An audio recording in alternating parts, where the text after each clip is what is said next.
You're watching the Clean Commercial Transportation Update. I'm Bill Van Amburg. And I'm Alycia Gilde. The technology to reach 100% zero emissions in urban applications by 2030 is here now. But what will it take to do that, and what will it take for the world to meet its climate needs before it's too late? Each month on CCTU, we're investigating different areas of the industry on our roadmap to zero emissions. Along our roadmap, we're taking a look at scaling up production, key partnerships, smart policies, infrastructure, innovative technologies, and equity for the clean transportation industry. This innovative technology is going to be revolutionary for New York, not only to pick up refuse, but to clean the air and their environment. Alycia, you were just there, you took a tour on the ground. How was that, and what were your key takeaways? Bill, it was fantastic. I am so impressed with sanitation's leadership in advancing clean vehicle technology. What I learned is that they're planning to get to scale, addressing the infrastructure challenge, and their drivers like it. Well, so they're poised for success. That's amazing. Let's take a deeper dive and look at some of the details from our last CCTU. Well, we learned that it works. I mean, it really does. We have minimal downtime, little to no downtime, in fact. And we've had it in different routes and different drive cycles, performed flawlessly. The only thing that I have that's pending at this point is its ability to plow. And so this winter, obviously, we're going to try that. But more importantly, next winter, we're hoping to have 7 of them, so we can test them in each of the 7 zones of the city.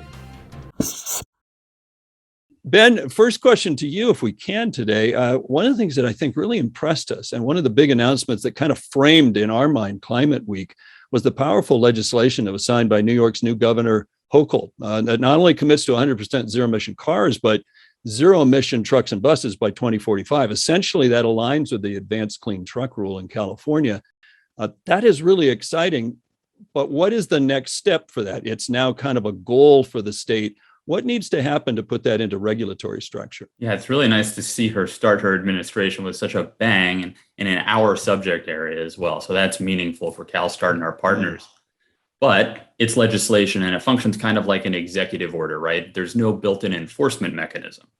So the next step on both the light duty and then the medium and heavy duty side are going to be for the state's Department of Environmental Conservation to draft rules that impose progressively greater requirements on zero emission sales for manufacturers, stepping up until they reach 100% in the next 10, 15 years. What were some of the other commitments that you were seeing, like from New Jersey and other states? What else did you hear? Well, I think the other states keep marching along right now. And so New Jersey is more than holding its own. This past April, New Jersey introduced a proposed rule to also adopt the Advanced Clean Trucks rule and was the first mover after California. And they hope to adopt the ACT by the end of this year, as does Massachusetts. This announcement, that's when 8 countries have just issued a call to leading nations to jointly pursue an international agreement. We're calling it the Global Memorandum of Understanding, a global MOU, to accelerate zero emission medium and heavy duty vehicles. So far we have like Austria, Canada, Chile, Germany, Greece, Netherlands, Norway, and Sweden. And the global agreement really aims at these countries reaching 100% of sales of medium and heavy duty vehicles being zero emissions sometime between 2040 and 2050.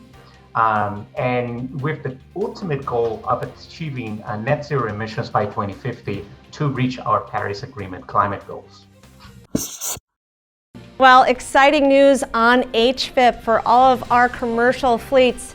In the state of California, we're going to have another round opening on October 28th. $62 million will be available on a first-come, first-served basis. Now, as we experienced this year, we had 2 phases that opened and the money went out in the first day. So please take a look and be ready to submit your application. The good news is, thanks to the governor in California, we're going to have a lot more money coming down the road, but this next tranche is $62 million. Well, these are great topics. I'm glad we had a short time to walk through it, but sadly, that's the end for this edition of CCTU Take 5. I'm Bill Van Amburg. And I'm Alycia Gilde. Make sure to register for our CCTU mailing list on our website to keep updated with all of our upcoming Take 5 releases and our live CCTU broadcasts. Also, follow us on Twitter to stay connected. We're at CalSTART. And CCTU soon.